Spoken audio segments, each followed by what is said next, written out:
Gareth is working on some approach and retreat with Melissa.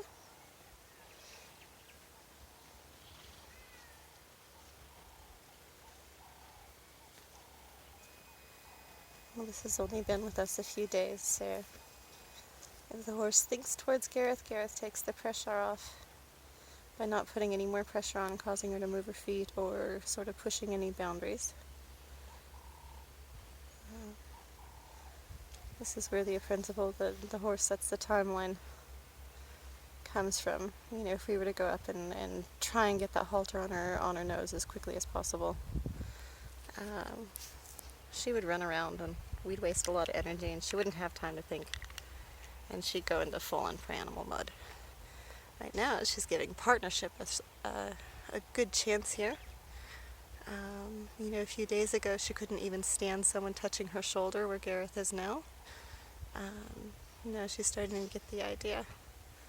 So some of the things Gareth has been doing is we work at the smaller area so he doesn't have to wander around the paddock for hours on end, because we don't really have that kind of time in our day either. Though if we didn't have a smaller area, we would do it. If you've ever had the privilege of watching Gareth catch a wild horse in a large space, it's usually, first off, it looks pretty impressive because most people give up in a larger space, say, like that field out there. This approach and retreat works about anywhere. Right now, this small space just allows for our convenience and to maximize our time. Now, if Melissa didn't feel good in this tiny space here, it would probably not be ideal. So, though we don't use food to catch horses, she's been fed in a smaller area since she arrived with us a few days ago, just so that way she identifies it as a possibly good spot, so then it makes it a place where she can hopefully relax and give some partnership thinking a try with Gareth.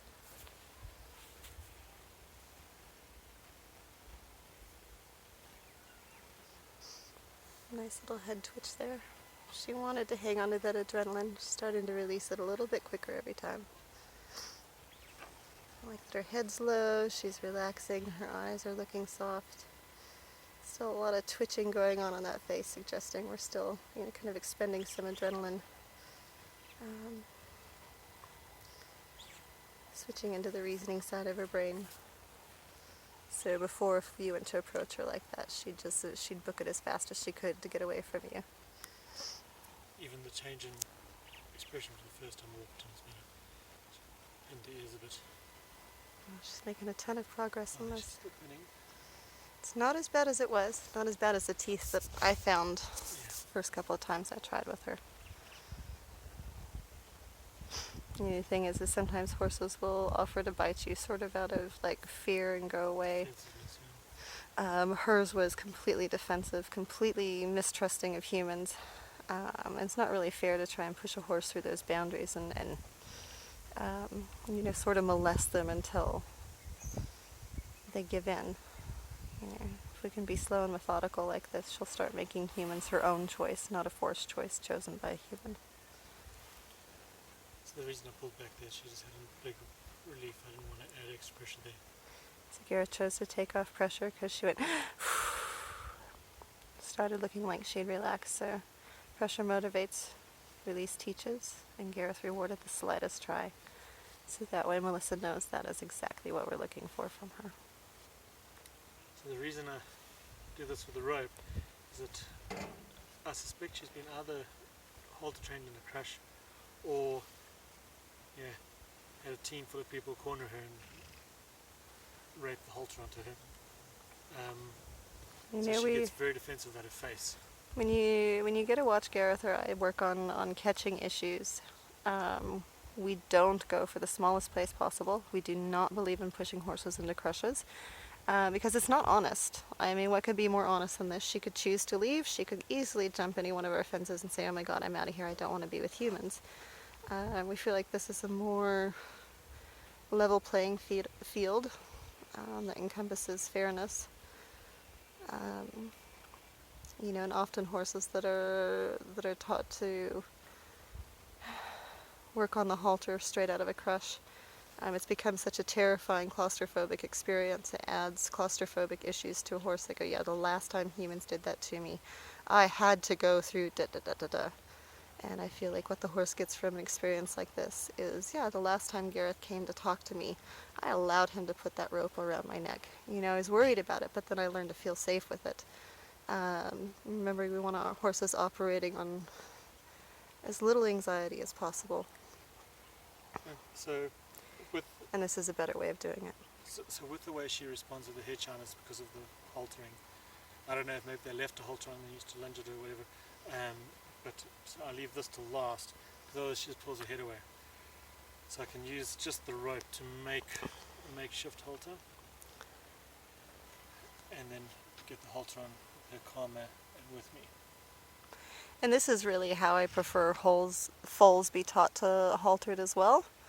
Anything that's never seen a halter, you know, sort of show them that something might come around their nose, something might come around their face, and it's not going to hurt them, without having to hold on tight and put them in flight mode for however long it takes for them to decide that they don't need to be in flight mode. So that pulling away there is the result of confining them and forcing a halter on without them actually accepting it. They'll start pulling away and you'll get the head shyness. You know, Gareth, like I think about this particular step in our program, and I think, you know, like, well, why are people still doing it the wrong way? And the only thing I can come up with, like, I'd like to be a little bit more forgiving, is everybody says, I don't have time to do it your way. Well, if you don't have time to do it the right way, how much time do you have to do it the wrong way? Twice. Or 10 times. Every time. Like how many times do you have to go back and do it again if you don't do it the right way? Initially. I fully agree. So I've just kind of tied something on there.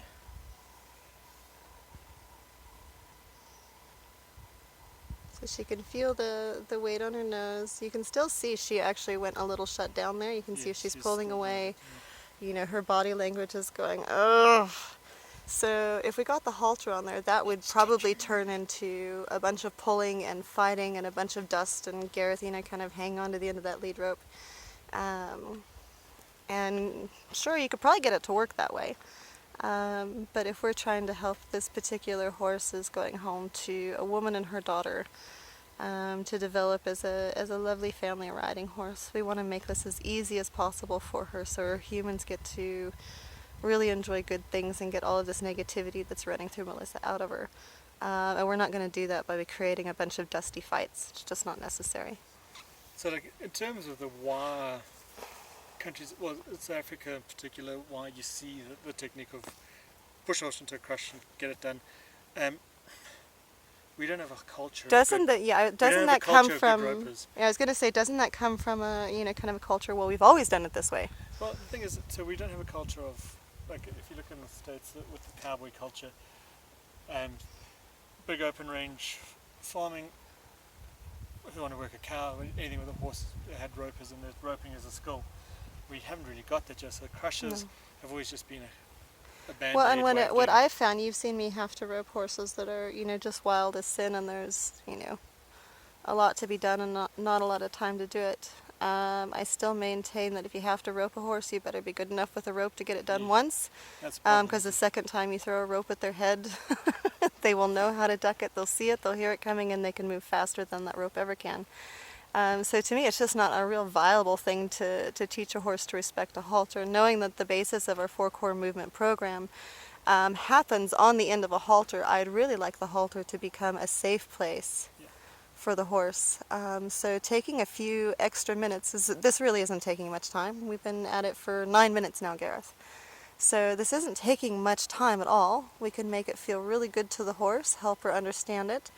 And I'm happy to repeat this process. There is nothing that says I have to have this done, and I can't do it again to help her feel better about it. I think that's usually when people aren't willing to do those things. It's usually their ego wrapped up in the value of the time they don't want to spend. I promise you, take the time it takes. No, I think this is a perfect opportunity for dwell time. You're often tempted to try and rub them and get them going as soon as you've got that halter on. and she can't handle that. You can see her ears are back, her eyes are slinty and narrow, like she could kick or bite. She's kind of ready for anything. So I'm just going to leave her for a bit and Yeah. let her And you like relax. looking at her, she's kind of going, well, you're going to do what everybody else does. You can see, look at the way that she's glaring at Gareth now. And she's waiting, well, you're going to come and do something to me. And remember, when we're training horses, if you're thinking through a natural concept, you don't want to be thinking, I need to go do this to a horse, because almost everything that we do to horses isn't natural for them anyways. It doesn't feel good to them.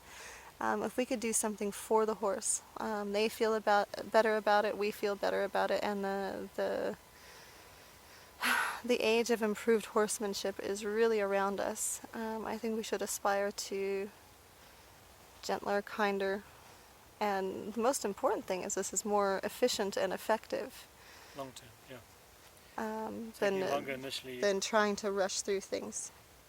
The time we spend here means that this horse will be easy to prepare for riding here in the next few days, as well as easy for her owners to care for and love and enjoy and bond with, and take her on to whatever else her career If she ever holds. needs a vet.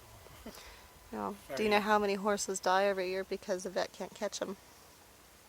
They can't be restrained for important treatments. They can't be restrained to have their feet done properly.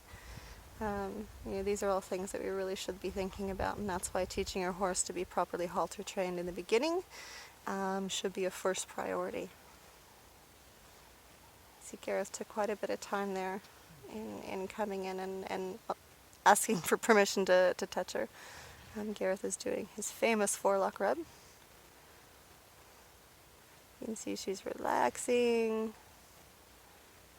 Nice little sigh there. She's starting to get the idea that every time this happens with Gareth, it's probably going to be something decent that happens to her. Doesn't have to be dusty or terror-filled. It can just be really, really simple and have her start feeling good about what we want from her.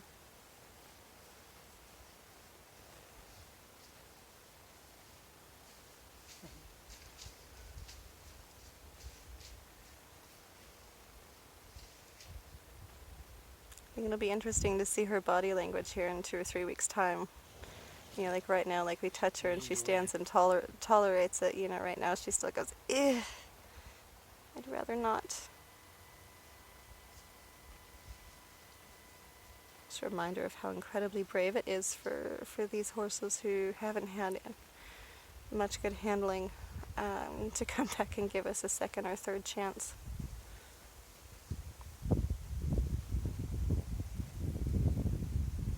Out in the wild, these horses would never go play with a predator 2 or 3 times if it scared the daylights out of them. It's quite a privilege.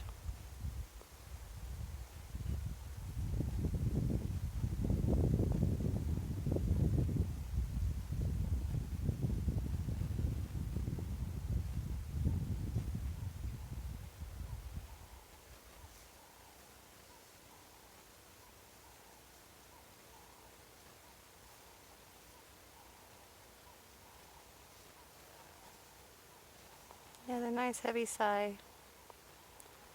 Her ears are trying to come forward.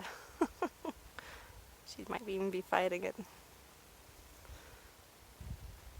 There you go. It's a better expression. This gives you a close look at how truly worried a lot of these horses are when we start out. We're so busy thinking about getting a saddle on their back and getting to a canter. We don't see how incredibly difficult the rest of it is for them. Once you get them past this, you can start working towards your other goals. But if they have this problem now, they're going to have trouble bridling, they're going to have trouble with everything.